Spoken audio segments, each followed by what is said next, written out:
Sir उठाकर चट्टान की तरह खड़ा रहा। ऐसी अतुल्य और अचिंत्य संस्कृति जो हजारों सालों से अखंडित आज भी इस देश की आत्मा की तरह जीवित है।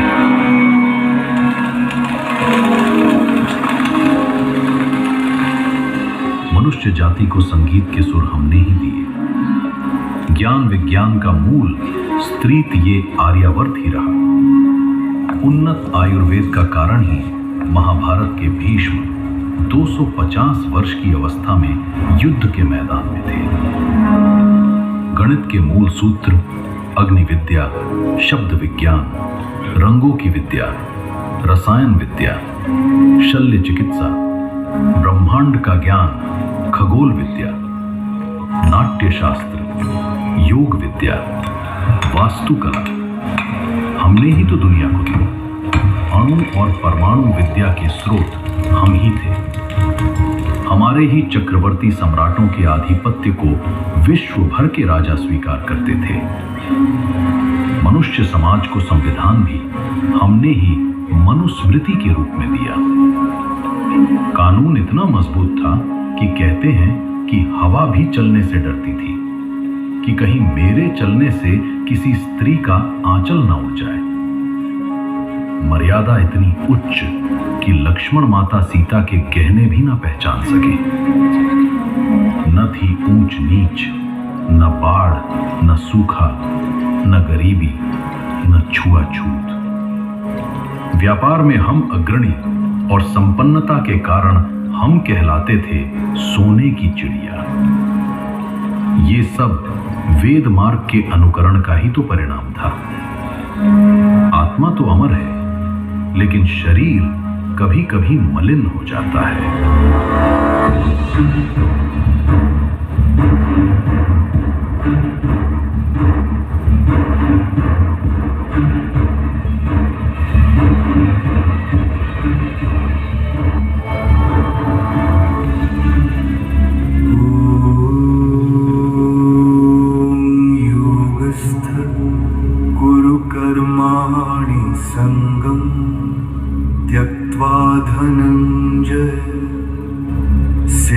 सिद्ध्यो समभूत्वा समत्वं योग उच्यते।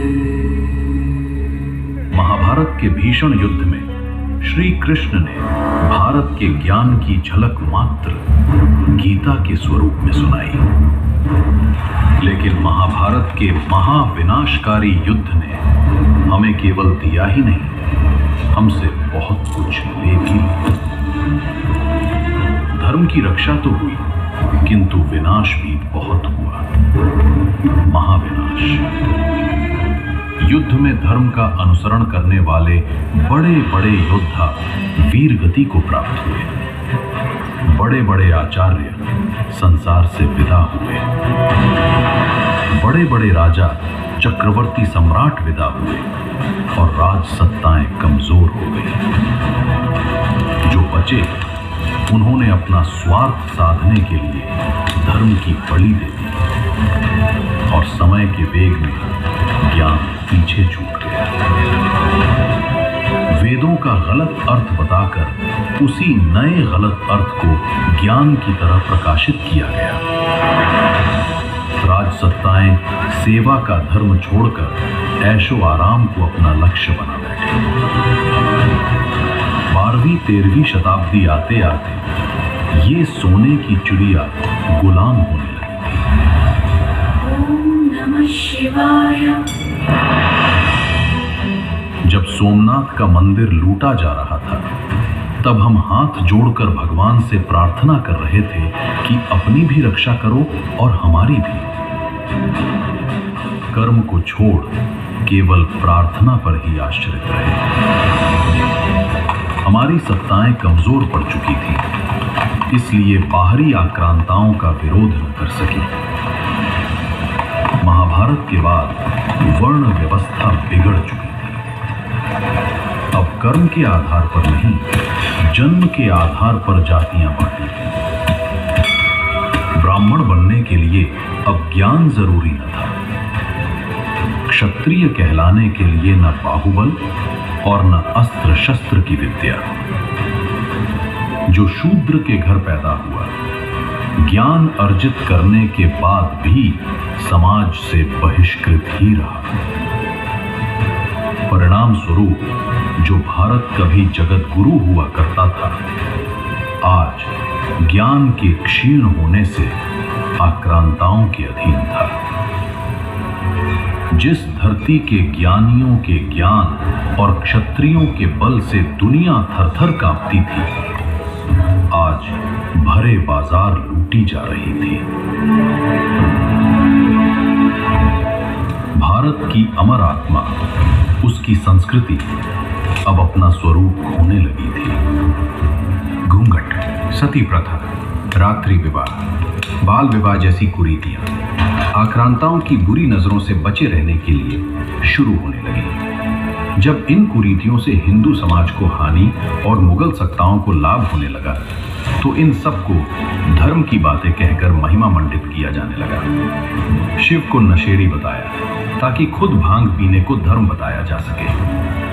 कृष्ण को रसिया बताया, उनके निष्कलंक जीवन में गोपियों की बातें डाली गईं ताकि खुद के लिए इन कार्यों को करने का रास्ता बनाया जा सके।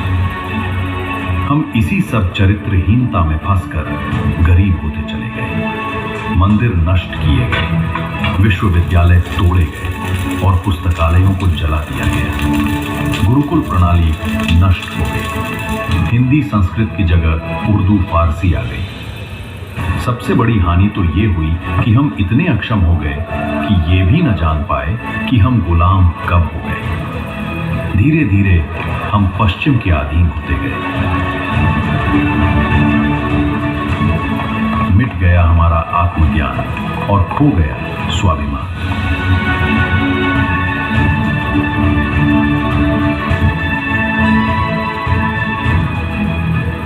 एक आक्रांता से दूसरे के हाथ में हमारी भारत मां की अस्मिता कब सौंप दी गई, हमें पता भी न चला। हमारे लिए इससे शर्मनाक और क्या होता। लेकिन हम इन सब परिस्थितियों से निकले भी, जागे भी, उभरे भी, लड़े भी और आज एक स्वतंत्र राष्ट्र में स्वाभिमान से जी भी रहे हैं। आज हम फिर सर उठाकर खड़े हैं, गर्वित अपनी महान संस्कृति पर सोचा कभी किसने हमें झकझोरा, जगाया और एहसास कराया कि सच्चा सुख स्वशासन में ही है। आखिर वो कौन था जिसने हमें एक महान मंत्र दिया, स्वदेशी का महान मूल मंत्र? किसने हमें सोने की चिड़िया के सुखद उड़ान का सपना फिर से दिखाया? आखिर कौन था जिसने सर्वप्रथम ये बताया कि भारत विश्व का सिरमौर था, तुम्हारा था, ये आर्यावर्त तुम्हारा ही रहेगा? क्या जानना नहीं चाहेंगे किसने समाज और राष्ट्र की परिवर्तन के लिए क्रांतिकारी पैदा किए? जानना चाहोगे ना? आइए जाने उस महान व्यक्तित्व और उनका महान कार्य।